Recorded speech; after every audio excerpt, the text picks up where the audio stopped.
Good afternoon, good Thursday afternoon, Friday Eve, as I say sometimes. Welcome to this edition of the Houston Roundball Review Takeover of the Lunch Break. And it is sponsored by the Saxenian family. And of course, it's powered by JM&E.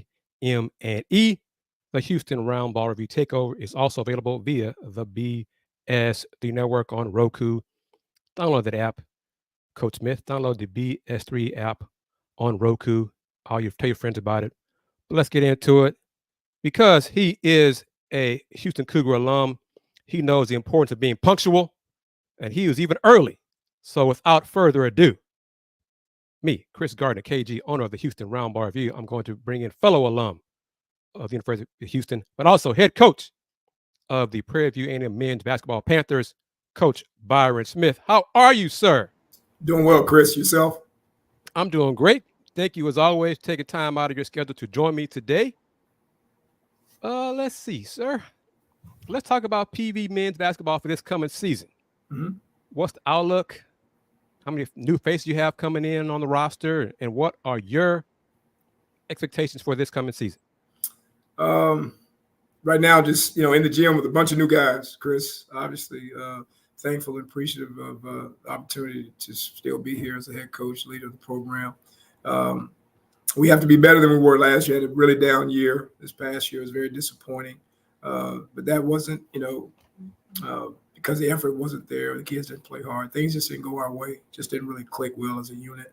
So I think we'll be better this year. I think we've got a little bit more size. I think we've addressed some point guard issues. I thought we were a little bit devoid of, not a little bit, we were devoid of what I would consider a true floor general last year. And now we have a couple. Some guys with some experience, got some long guys on the wing, and got some guys on the inside that I think, that can help us on the board. So they've got a well-rounded team right now. It's just like every other coach in the country, just trying to get these guys to work together, gel together, and play for one another. And if we can do that, I think we'll be much improved this year, 24-25, than we were in 23-24. How many new faces do you have on this roster? We have one returning guy. Wow. Okay.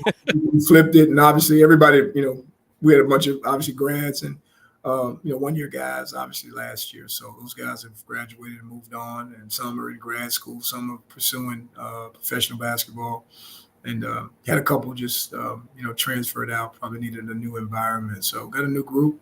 We're really excited about these young men that we have here on campus right now. I want to say hi to one of our viewers. He's a loyal viewer of the show, Rex32. He knows you. I think he's old enough to know when you hooped at Houston back in the day. Back in the day. How many? Oh, let's see, another consistent follower, supporter, Miss Wanda Polk. You might know her too. She's also a supporter of Houston basketball from back in the day. Hey, Miss Wanda. Yes. Mm-hmm. All right, Coach Smith. What's the size breakdown? Height? You got how many big men you got? How many wings, etc. Kris, in this day and age, you have to be careful with that term, big man. Yeah, that's true. They don't like that. So we don't call them big men. We call them bigger players. Okay.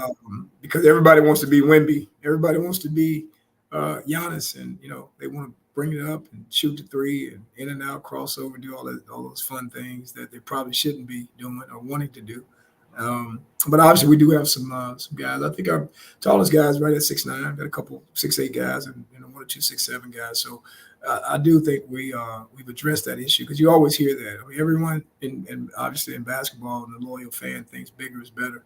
But you have to make sure that you can, recruit these young men that have size that can also, get out and play away from the basket, especially defensively, because it's positionless basketball right now. Everything's 5 out, 1 in, or 5 out, 4 out, 1 in, and 5 out. So you have to be able to have guys that can get out and can guard ball screens and be able to help recover, get back to their man, things like that. So these bigger players have to have some agility, and they have to have the stamina to be able to play both ends and get out and run, because it's a fast-paced game right now. Scoring is up. This is what every level they want scoring to be up. In the NBA, college, even in high school, AAU, people are paying good money for tickets to come out to watch scoring. Very few people want the score to be 62, 58, 55, 50. They don't want that anymore. They want it to be up in the hundreds, at least in college, in the 80s and 90s and things like that. So, again, we got some size. Just got to bring them along the right way, and obviously get them accustomed to playing a faster pace than probably what they're used to before they were here with us at Prairie. How much of an adjustment is that for you? You're pretty much an old school guy. How much of it was for you to adjust to this fast tempo? You can always shoot the ball, so offense wasn't a problem, but it was more of a deliberate pace to play back in the day when you were hooping. I was at UNC. I think the most successful people in life are the ones that can make adjustments, and you don't have to bend, you don't have to break, but you can bend a little bit. It is a new phenomenon, if you will. With players that really don't want to play, in my mind, in their domain. I think the bigger you are, I think the better chance you have of putting the ball in the basket if you're around the basket. But obviously, the game is just different now. So it's give and take. We say, hey, we do have to establish the inside on both ends. We have to throw the ball into the post to try to get the defense to collapse, to give guys shooting opportunities and driving lanes. And you also have to have guys that can protect the rim to be the anchor for your defense, right? So, but you do have to give them the freedom to be able to, and I always say for a bigger player, I think 15 to 17 feet is safe, right? When you start pushing it out to, 18, 9, 19 feet, the 3-point line, I think, you can probably run into some problems, but it's kind of give and take, don't go away from what you're really good at being around the basket, but you also can try to expand your game and kind of step out a little bit. So I think right now our guys are understanding the importance of being versatile, and I think they're buying in right now. So it is a little bit of an adjustment, but I'm able to make the adjustment, and our staff's able to make the adjustment to be able to give these kids the confidence and put them in position to help us be successful this year. How long have you been a head coach at PV?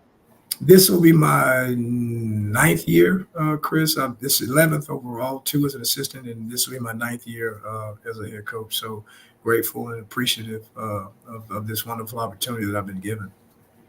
And what are your goals for the team this year? To be better than we were last year. I think every coach wants to be, in the top 4.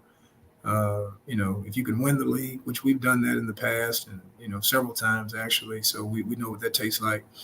But if you can be in the top 4, I think, obviously it gives you an opportunity to get a really good seed in the conference tournament, and have a chance to be,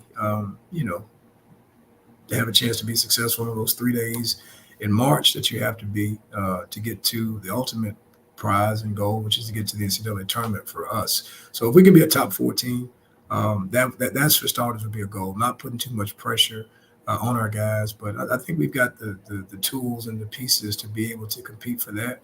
And then, like I say, once you get into the postseason, it's not the best team always; it's the best team on that particular day. True, very true.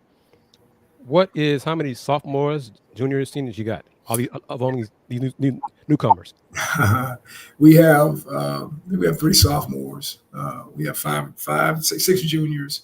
And the rest are pretty much, seniors, some grads and things like that. So right now, 16 guys on the roster, give or take a little bit. A couple guys out with injuries right now, rehabbing some injuries and things like that. So I think the breakdown, the dynamics of the team is it's a little bit more balanced. In the past, it's been 9, 10 grad transfers. That's just kind of what the portal offers you, and every coach wants experience and wants guys that can be a day one impact guy. But we've come to realize that you got to have a little bit more of a mixture to be able to have some retention, to be able to because you think about the present year, but you also got to think about the following year and the year after that. That you got to have guys that know your system and that can hit the ground running when it's their opportunity to get on the floor and play. So I think we got a mixture of guys, different classifications. I think that give us a chance to be successful this year. I'm going to throw you a curveball and shift to some football talk. I saw you last Wednesday at the Labor Day Classic luncheon before TSU beat Prairie View on Saturday. So what is the vibe on the hill right now after that loss to Texas Southern? Pretty somber, Kris, to say the least. Pretty somber. Obviously, our football teams work really hard Coach McDowell, a great person, first and foremost, and a really, really good football coach. I think he does everything that he possibly can on a daily basis to make sure this team is prepared to go out and be at their best. I think they had a bit of an off night. Sometimes, man, all the extra stuff that comes with the Prairie View Texas Southern game, sometimes I think it can kind of get, I think it can kind of get to some kids. I just don't think we were at our best that night. Especially offensively, only scoring 9 points, and obviously we've been known to be able to put some points on the board. I think more people were hoping the defense was going to be, improved. And I think that it has improved, but offense has never been an issue of putting up points with Coach McDowell and, Eric Dooley before him and Willie Simmons, who, obviously knows is, a bit of a gunslinger, football coach put up points on the board. So I was really shocked that we didn't score more. But hey, it's an 11-12 game season. It's not a 1 game season. Obviously, that Texas Southern Prairie View game carries a lot of weight, bragging rights, and people talk about it. And obviously, we'd won 9 in a row.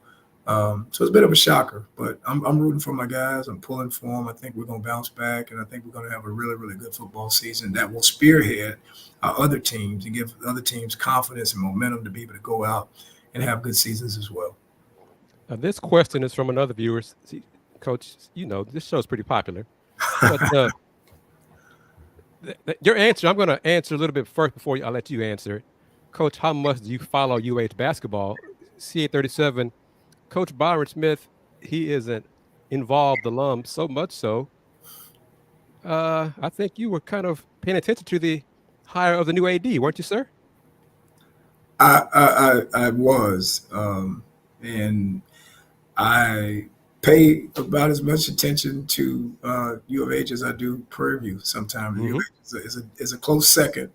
Went to school there, had some of my best years, of my adult life over there. And just a huge fan of Kelvin Sampson. I've said it time and time again. I think he's the best coach in college basketball. And really look up to him, from a coaching perspective. And I don't get a chance to go back over as much as I would like, but obviously I study. I watch a lot of stuff of what, that they do, and try to borrow some stuff too, because it's really good stuff, just how they, the defensive, emphasis and the impact that they have defensively, and just how he deals with players. And, obviously it's not very traditional in today's era of basketball. Players really don't really like that stern coaching and being held accountable for everything that they do, but he seems to be able to do it as well as anyone in the country, and it's accepted and it's respected. So, to answer the question, I'll follow them as much as I possibly can. Obviously, they are very inviting and always, telling me to come by practice or come to a game or whatever. So they make me feel comfortable and make me feel like I can go over, whenever I have the time. So definitely a big fan of the Cougars and what they're doing right now, and a huge fan of Kelvin Sampson. And every so often I see you at Fertitta Center, and we talk, and the newer folks don't know who you are, so it's easy for us to talk. Absolutely. Thank you, Kris. Those sidebars. So yeah. All right. PV's non-conference schedule. I think I got this right. And salute to you for sending it to me. Yes, sir. But it's a lot of road games again, Coach. Yes. Why is that? We like to travel. We like to take our show on the road, and we like to let America really get up close and personal with the wonderful young student athletes that we have.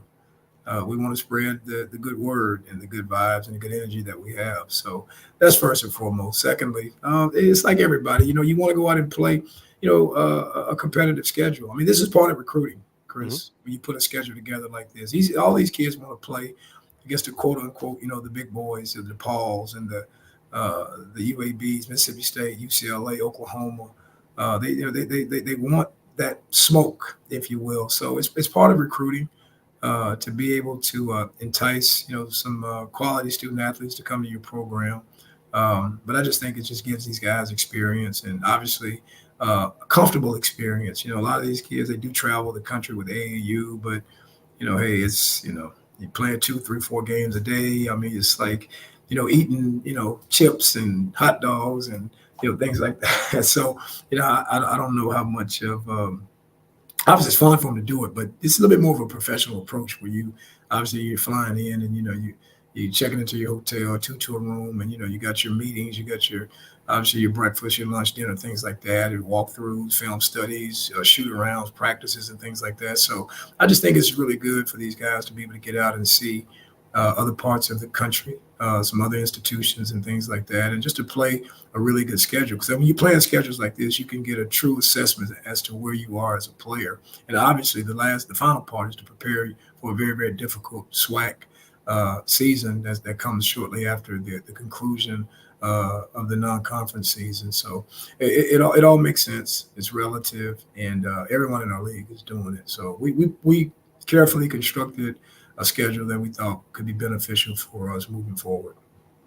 And how does it work? Is it based on your relationship with the head coach at that program, or someone that your staff knows? How do you put together the non-conference schedule? It's all inclusive. My relationships, my staff, I have a great staff here. They know a lot of people. They're well-respected men, as well as coaches. I think, proximity makes a difference. I like to get out to the West Coast, obviously because of the weather. The scenery is nice. We get a chance to, do some different things. A la UCLA and Loyola Marymount. We'll be out in the LA area 5 or 6 days. So it's going to give us an opportunity to do something, catch a Clipper game, a Laker game, go to Disney. do something team bonding wise. So I think that makes sense. And obviously with the rest of the schedule, just playing against some tough competition that can really prepare us to be the best that we can possibly be going into January. Now, I think the SWAC basketball media day is like in a couple of weeks, isn't it? Correct. September 20th to be exact, Kris. I'm not a fan of it being in September. That's just my thought on that. But what are your thoughts on the media day being in 2 weeks? The only tough thing for me is I got to try to find a suit between now and then. I don't know, maybe I can go by the Goodwill or something like that and find something. That's the only problem, though. Really, seriously, it does speed things up a little bit. You don't really know your team as well as you would like. And obviously you got to, as well as yourself going, you have to, pick 2 student athletes, and we got a new team, right? And Kris, I'm big on presentation, image. A lot of our guys, they look like they, ready to go to war, but putting a camera in front of them and things like that. I'm big on that. I want these young men to be able to represent the brand themselves and their families and their communities to the best of their ability. So, it really had an opportunity to be able to see like who would be a good fit for that. So you speeding things up, and so we got to make that selection and getting 2 guys to go represent our program. The travel, obviously, this last year was in Houston, which was very convenient. Now you got to jump on a plane and fly, be away from practice. Last year I was able to come back and make practice. I'll be away from practice and stuff like that. So it almost would have been good if it would been, like you say, closer to the season, sometime maybe mid to late October. Probably would make make sense, I guess, because it's business, but it probably would have been a little bit more convenient, a little bit better for us to give us a little bit more time to see our team, because this question is going to come up. How do you like your team? What do you think of your team? What do you? And you don't. It's hard to say right now, right? Like I told you, we've got experience. I think we got some size. I think we got some length. I think we got true point guards. We got guys that can make plays.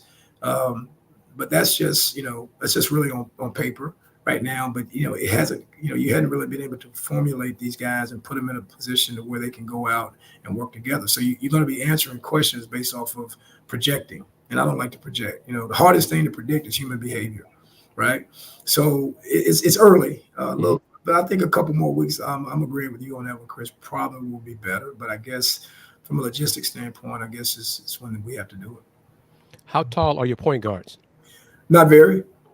Obviously like to try to get a Magic Johnson size or a Jason Kidd. I take a Jason Kidd at 6'4". But my point guards are they're barely tipping the scale or tipping the tape at 6 feet. But they're extremely quick, tremendous vision, and they're team guys. So I'm really excited about the addition of a couple of them that we brought in. And I think they're going to make a big difference for us this year. With so many new players, and you touched on it, has a one of them, one or two shown leadership skills, like to be the team captain so far? I think right now, the thing about it, Kris, is that these guys are they're so talkative in the social scenes and social settings and amongst their friends around campus, social media. But when you start, you get them in the gym and stuff like that, and you try to get them to talk on defense or speak up after practice or demonstrate, some of the things that would make you think that this person could be team captain, be a leader. Everybody's pretty much even right now. Okay. And I think that they're all just kind of learning. They're also very tired. It's kind of hard to talk when you're tired. Right now, we're working on the conditioning a lot, so they're breathing pretty hard right now. Which which in a few weeks it probably won't be as much. But I always think that the point guard is someone that's the quarterback of the team. And if you got a really good one, then obviously leadership is a big part of it. That's one of the criteria for being a point guard, to be able to lead. So I would think our point guard, like at least one of our team captains, one of our leaders will probably be one of our point guards, or maybe both. But it's still a little early. But we have an idea who we think could maybe matriculate into that role. But we're going to give it a few more weeks before we kind of start, putting a finger on this guy, that guy, thinking this person can do this, that person can do that. All right, I'm going to put you on the spot. Okay. September 5th, today. Mm-hmm. Your point guards. First, tell me their names. J.P. Riggs, John Paul Riggs, is a junior out of Baton Rouge, Louisiana, and Orlando Horton, who was a fan favorite here in Houston. Mm-hmm. Small guy, is cat quicker than a hiccup. And Isaiah Foster, who's a transfer from Queens College, to be a sophomore from Dallas, Texas. Those are our 3 point guards right now. Okay, so in about a month, I'm going to reach out to you and ask, okay, of those 3, is one or two of them team captains? I'll take your call, and right.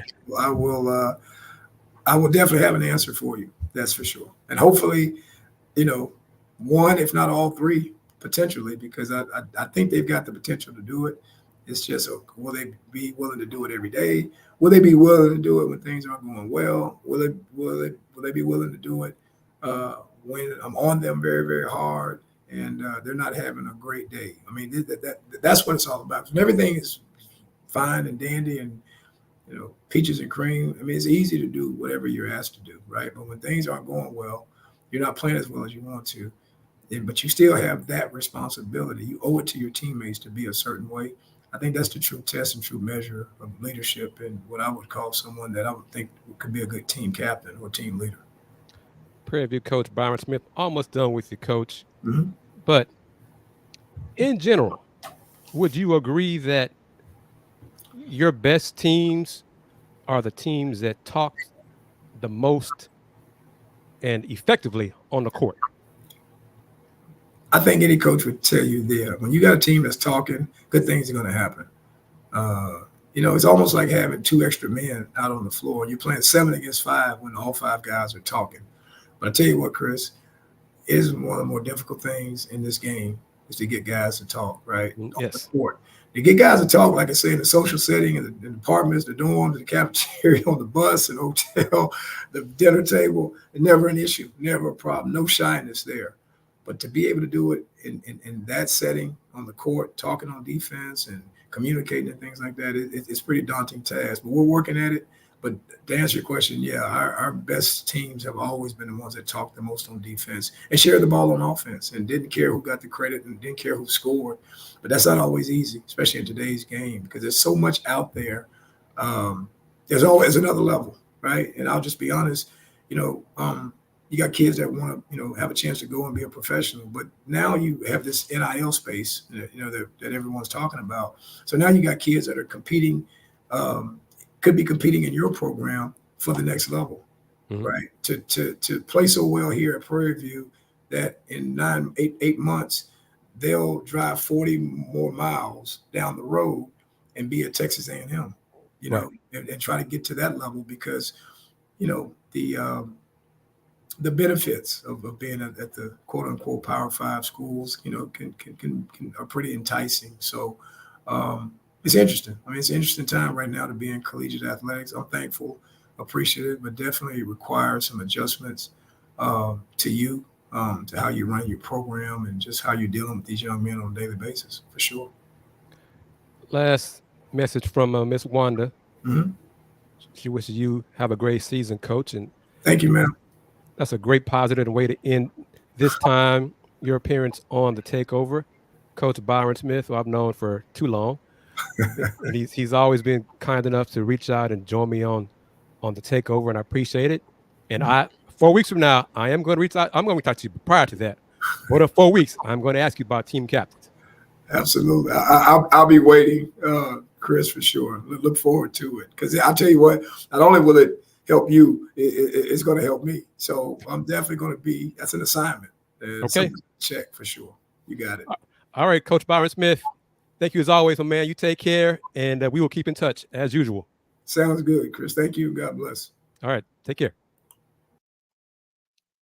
Byron Smith, Prairie View A&M men's basketball head coach, joining me and us in the first part of the Houston Roundball Review Takeover, sponsored by the Saxenian family and powered by JM&E. Mr. Tran, thank you for joining from the West Coast. First part of the show, just talked to Byron Smith. Byron Smith, a UH alum.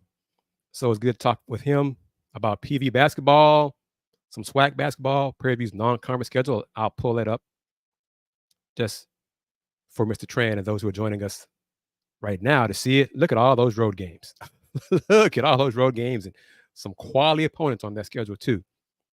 First game, the only home game for PV men's hoops non-conference, the College of Biblical Studies, November 4th, that Monday, and everything else on the road at DePaul, at Incarnate Word, at SMU, at Fresno State, at Northern Colorado, at A&M Corpus Christi, at UAB, at Mississippi State, at LMU, Loyola Marymount, on December 14th, to stay in the West Coast area at UCLA on the 17th.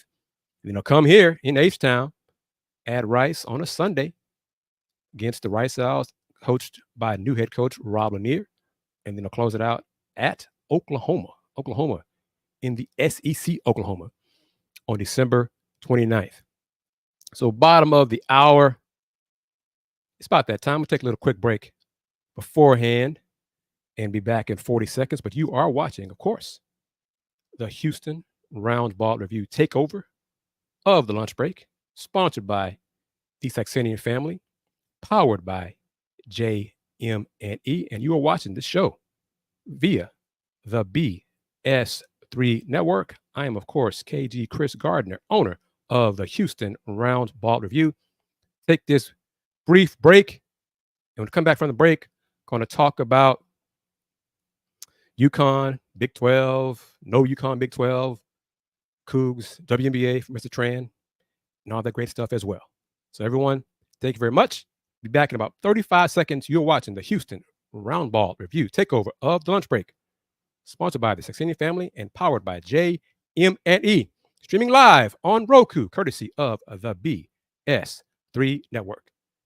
BS3 Network, changing the way you watch TV.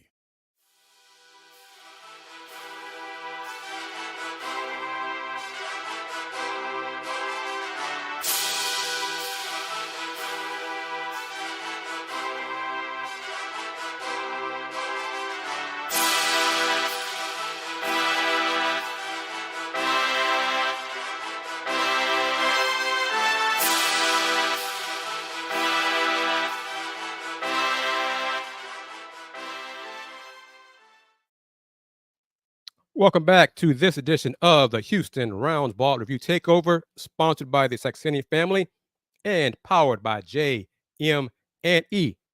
Streaming live on Facebook, YouTube, Twitch, FireTV, and of course, Roku, courtesy of the BS3 Network. I am, of course, KG Kris Gardner, owner of the Houston Roundball Review.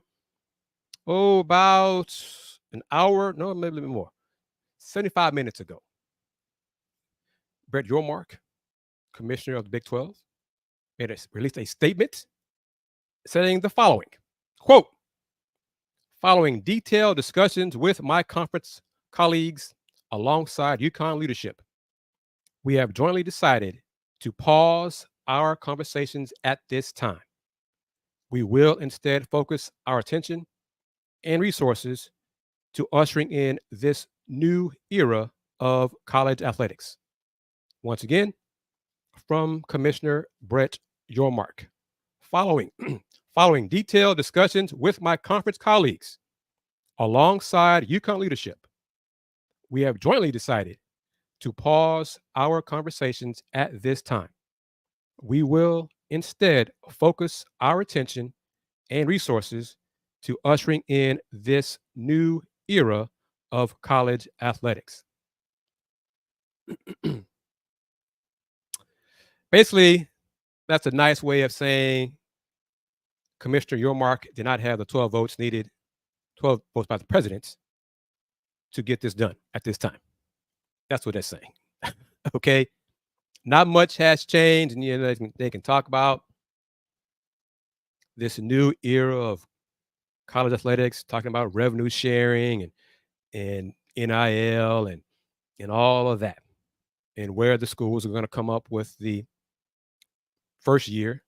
I think the judge is going to rule today, later on today, regarding the House settlement, which would usher in the start of revenue sharing to the athletes of $23 million in the first year. It's probably going to go up each year for the next 10 years. So for the schools like UH, where will that money come from? $23 million. That's a lot of money when you're struggling, when you're not selling out your football games. That's an issue. But I think it's a cop-out as also, because I'm going to toss a rock at my alma mater that I love dearly, truly, deeply. This first year or two in the Willie Fritz football era at Houston is going to be a struggle, as indicated by the season opening loss at home to UNLV. So what is the difference, or how much of a difference is it for Houston to struggle under a new head coach compared to what UConn football would be doing if they joined the Big 12? I mean, heck, some of UConn football, UConn might have better or more wealthy alums willing to contribute to NIL and the collectives than Houston does, apparently. Houston has struggled these first, year three of NIL and collectives, has struggled to generate enough money to be really competitive regarding collective, regarding retaining or going out and getting talent. So I just wonder about it. I'm not surprised the Coogs lost on Saturday to UNLV. I'm surprised that the offense struggled as mightily as it did. I was disappointed in the number of penalties. Team had 10 penalties. The offensive line looked bad, which was a concern for months. And that concern was justified and displayed on the field. But the Cougs have been a group of five school for longer than it's been a Big 12 school. So that means the money, the revenue has been less for years. And they're still not getting the full share from the Big 12 until next summer. So the rationale from some folks in media, some folks, some AD, some presidents in the Big 12 about, oh, we can't have UConn football right now because there'll be an anchor on the league. Hell, UH football for a year or two might be an anchor. Just real talk. But I trust Coach Fritz. He will turn things around. He will right the ship. He will clean up the mess that was left for him by that previous staff. It's going to take a while. they're going to lose this Saturday against Oklahoma. Nobody thinks different than that. But the issue is, as Rex says, one of the issues, and this would help. If I won the lottery, I'd give some money to UH Athletics. But fans need to learn how to support a P4, ride the waves, but fans need to come support UH football. Regardless of the opponent. Period. That's been an issue for years. If more fans came to the games, if there were more sellouts at the stadium, that would mean more revenue for the athletic department. Stop waiting on, well, who are we playing?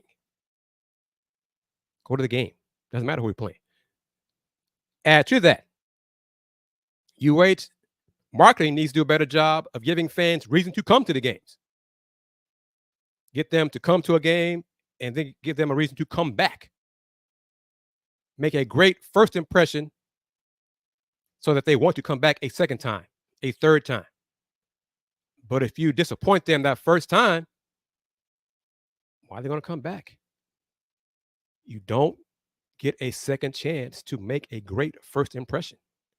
And unfortunately, my alma mater, marketing, has failed at that too many times. So it goes hand in hand. Got to do a better job on the field, obviously, but got to do a better job in promoting, in marketing, and connecting with the fans, with the community, with the alums, with the corporations. All of that works together, especially in this pro sports town. Houston Cougars athletics is not the Rockets. It's not the Texans. It's not the Astros. So you have to do more to get your foot in the door for folks to realize, wow, did you see what Coach Fritz is doing? Or have you seen what the football team over there at Houston has been doing for years? I'm going to go check them out. It's a Saturday. The Texans are playing on a Sunday, so it doesn't interfere there. Let's go check them out, see what they got. Let's go enjoy the food. Food needs to be good. Let's go enjoy the concessions. All they got needs to be good. You have to give fans reason to want to see you play.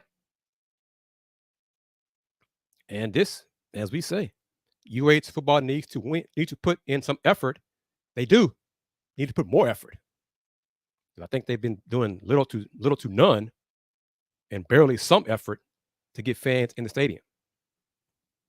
And there were great crowds under Coach Herman. Not all of them were sellouts, but they were very good crowds, and there were more fans there than there were under Coach Holgerson.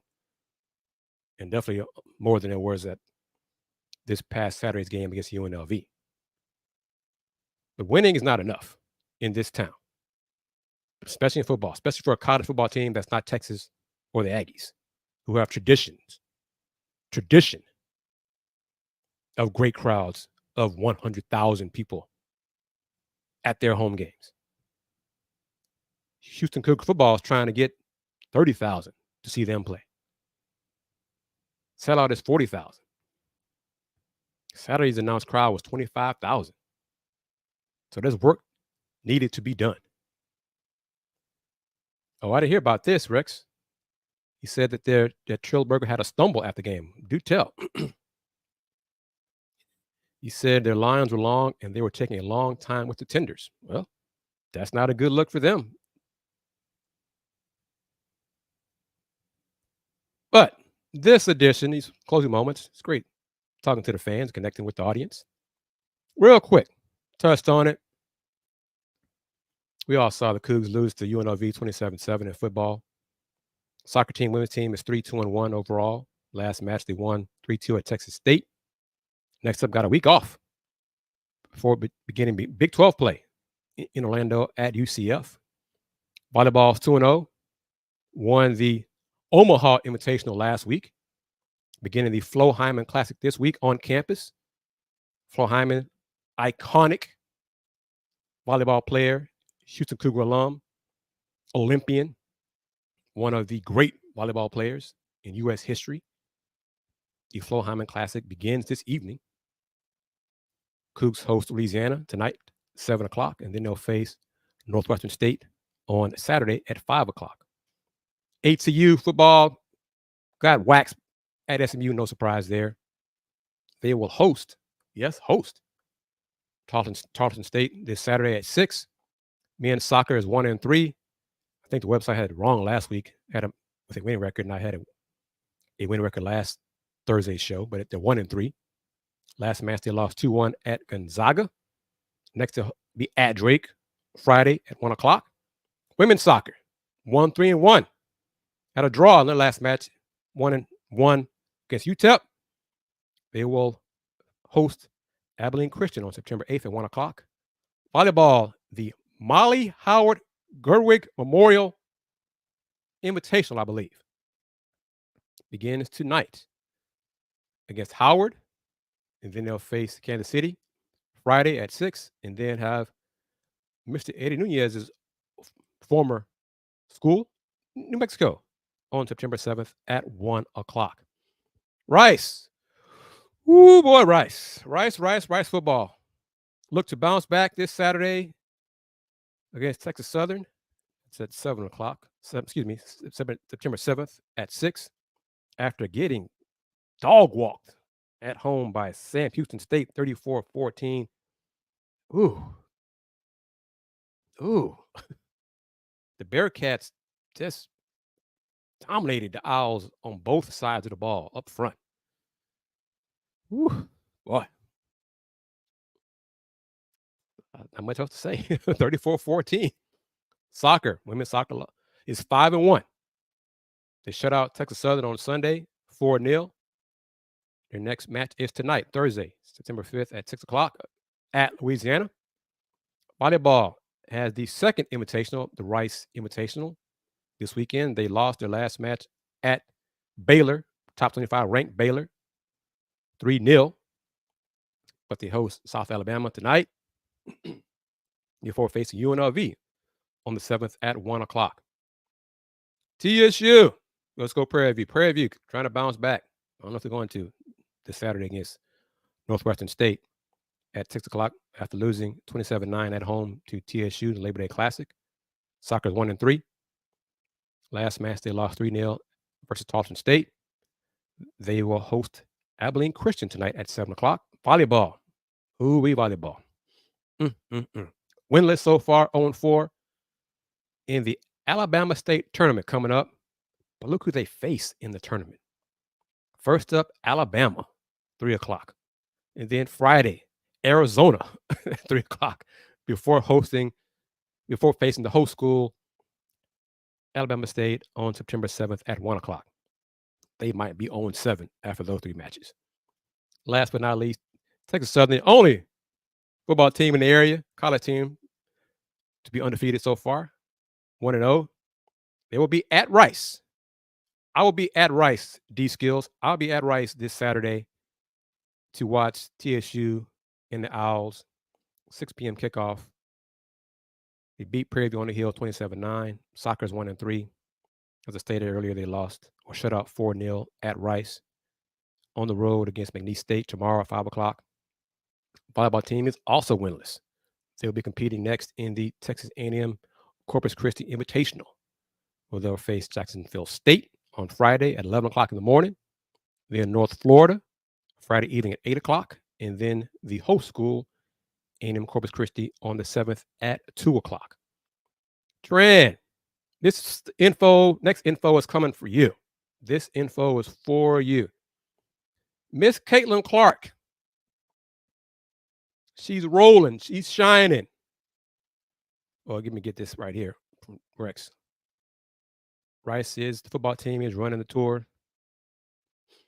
Texas Southern this week, and they'll be at Houston on the 14th. The Cougs got to win on the 14th. they have to win that game.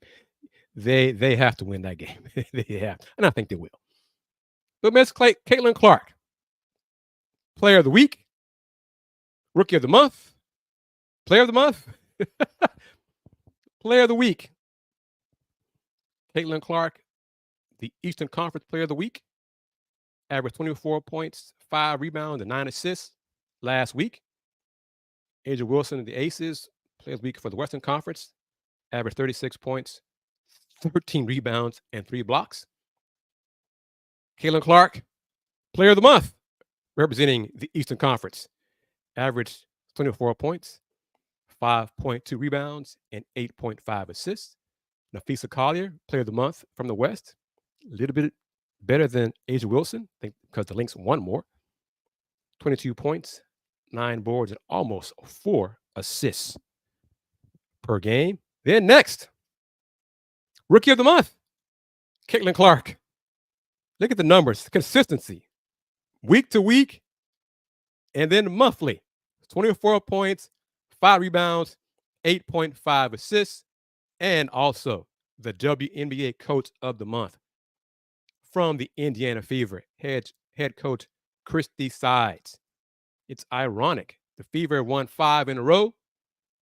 They're 18-16 overall after that slow start when so many Fever fans wanted Coach Christie Sides fired. Many of them are quiet now. Shh. Oh, no. But she's doing it. She done her job, turned them around. But so salute to her, salute to Coach Sides. They play, I think, on Ion, the Ion Indiana Fever Network on Friday for the next game. They won last night over the LA Sparks, their first game of a 6-game homestand. That's how you end the season. So they got 5 more games at home and then 1 more on the road to wrap up the regular season. They've already clinched a spot in the playoffs.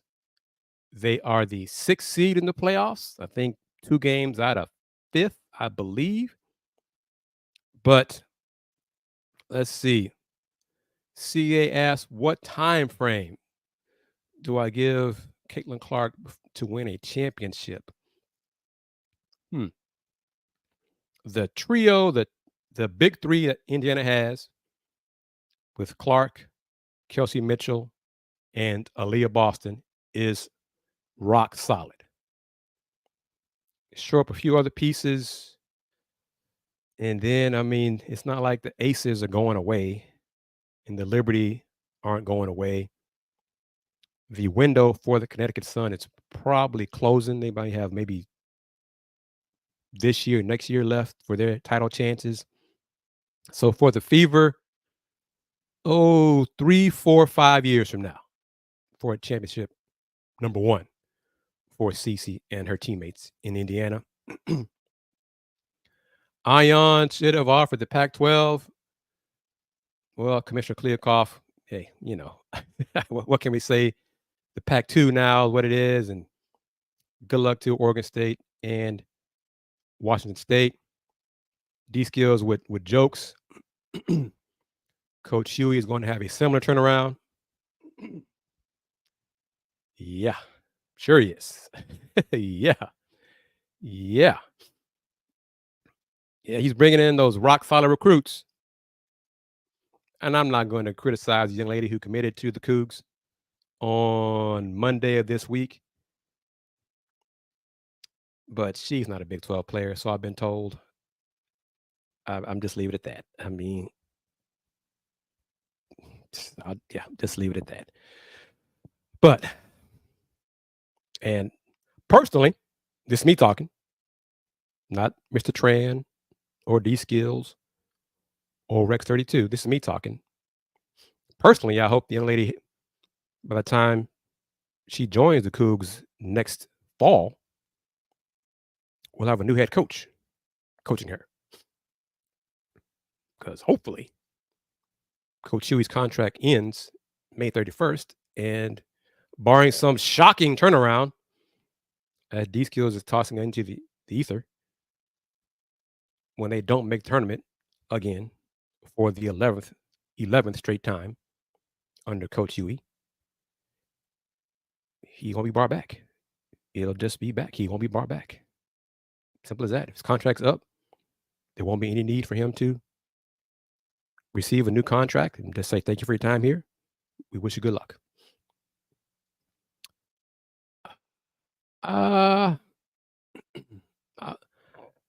Rex 32, that's a good question.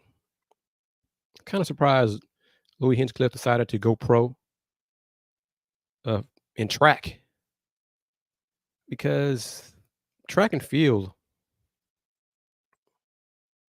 from a financial standpoint, probably still has so much to do regarding paying their athletes, the competition, establishing a rock solid foundation for a Premier League for track and field, for the track athletes, for the competition. Exactly. It's hard to make money in track. So, I mean, it's been discussed. Premier League, Pro League, Track and Field League have been discussed. Oh my gosh, probably half my adult life, So I wish him well. And I hope the person or people who gave Louis the advice about going pro have solid reasons for him to go pro. Like, no things that we don't know. Yes, track and field definitely is much more popular and pays better in Europe, but there's still so much more it can do overall for the athletes, for the participants. So I wish him well. I mean, he's a Cougar.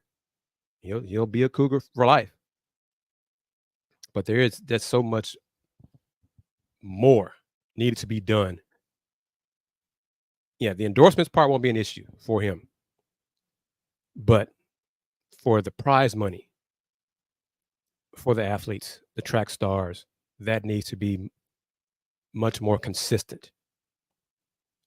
And it's being discussed, and I hope this time will be it, and that someone will take the reins and get it done. But I wish him well. All right, D-Skills, Rex, Mr. Tran, what is the not final, but as of right now, what is the line on the Cougs Sooners game this Saturday? Has it hit 30 yet? Because I think it was minus 29.5 last I saw. Has it crossed the 30 threshold yet? Let's see if I can pull it up here on my phone. Because no one, right? Nobody. No one believes the Cougs have any chance of winning this Saturday. Let's see here. This Saturday, the line, it's minus 29, so it has not hit 30 yet. OU by 29.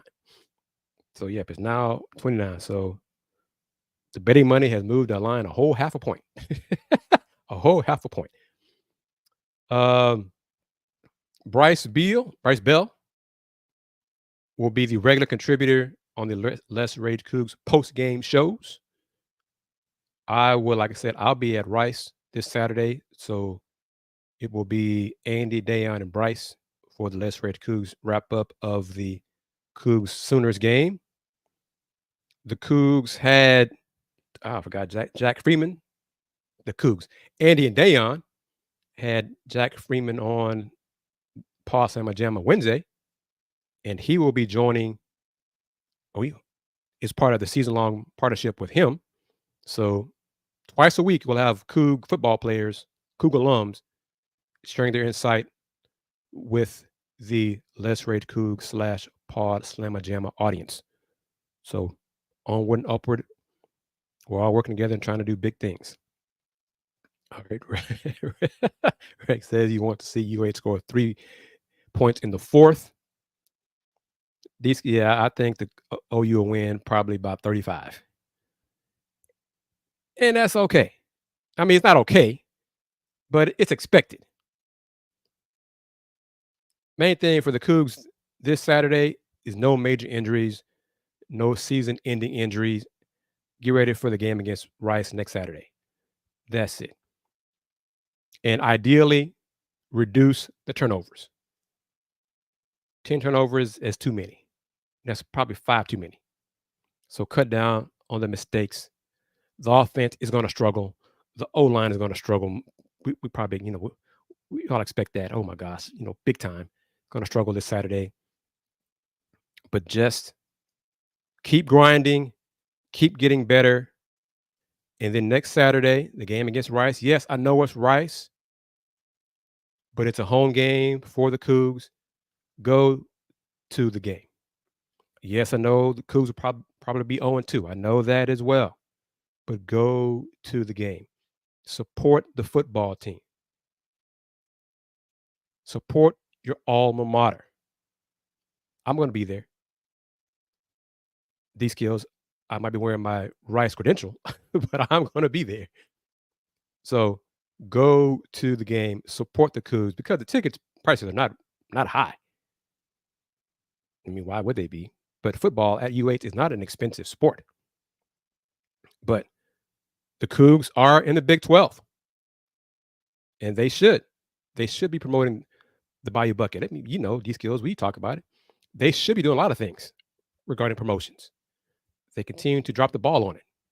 They need to do a better job promoting what's going on with the football team, promoting Coach Fritz. We just keep giving them these free ideas. They need to start utilizing them. These final moments, I want to take this time. I'm going to wrap it up like this. I don't have the segment from Sybil Wilkes to wrap it up, to close it out. So I'm going to do this. Go across the screen, a way to support the Houston Roundball Review via the Cash App, Zelle, and PayPal. So do that, as well as putting the QR codes on the screen.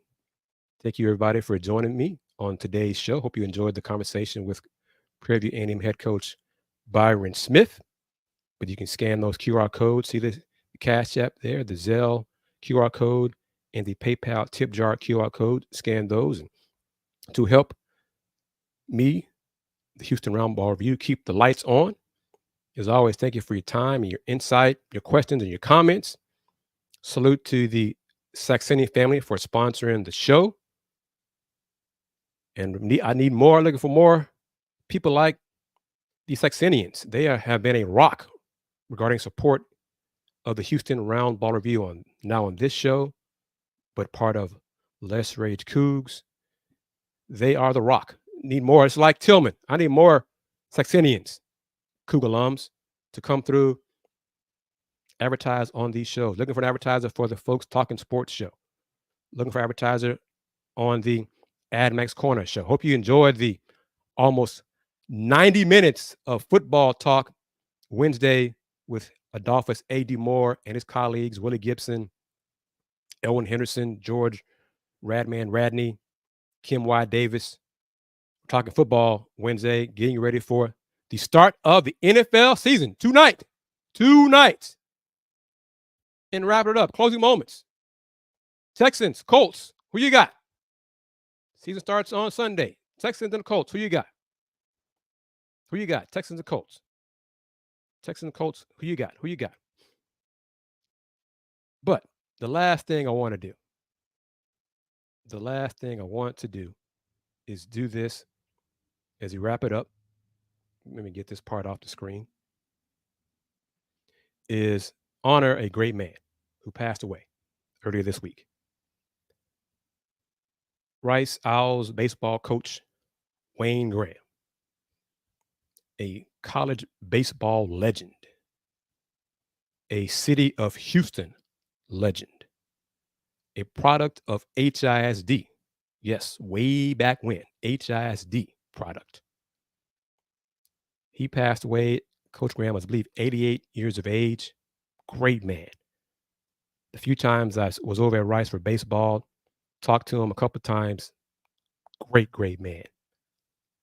He never was arrogant, never big time me. Always was kind to talk to the media. So salute to him. Condolences to his family, his loved ones, friends, everyone whose life he touched. So I want to say salute to you, Coach Wayne Graham, and may you rest peacefully, sir. And thank you, everyone, for watching this edition of the Houston Roundball Review Takeover. Sponsor this. Click on the bell. Subscribe to this channel. But Coach Wayne Graham, may you, sir, rest peacefully. Everyone, take care. Peace.